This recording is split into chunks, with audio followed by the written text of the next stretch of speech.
Kids TV. एक गांव में रामू नाम का एक किसान रहता था। वह सीधा सादा, मेहनती और ईमानदार था। हर दिन सूरज निकलने से पहले उठकर वह अपने खेतों में काम करने चला जाता। उसके पास बहुत ज्यादा जमीन नहीं थी, लेकिन जो भी था उसी में वह जी जान लगाकर मेहनत करता।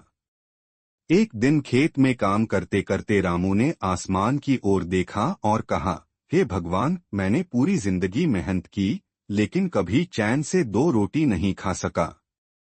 क्या मेरी मेहनत का फल मुझे कभी मिलेगा? उसी रात रामू ने एक सपना देखा। सपने में एक वृद्ध साधु आए और बोले, रामू, जंगल के उस पार एक पुराना कुआं है। वहां जाकर तू अपनी किस्मत को बदल सकता है, लेकिन रास्ता आसान नहीं होगा। रामू की आंख खुली और वह सोच में पड़ गया, क्या यह सपना कोई संकेत था? अगली सुबह वह अपने गांव के बड़े बुजुर्गों से उस कुएं के बारे में पूछने लगा।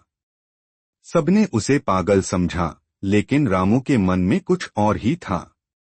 वह अपनी कुल्हाड़ी और थोड़ा खाना लेकर निकल पड़ा उस कुएं की तलाश में। रास्ते में उसे कई कठिनाइयां आईं, कभी जंगल में भटक गया तो कभी जंगली जानवरों से सामना हुआ, लेकिन उसने हार नहीं मानी। 3 दिन बाद वह उस पुराने कुएं तक पहुंचा।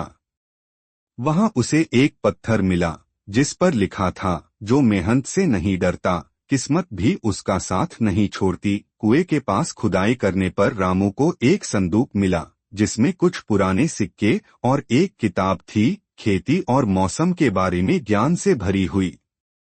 रामू समझ गया कि यह असली खजाना है। वह वापस गांव आया और किताब में लिखी बातों को ध्यान से पढ़ने लगा।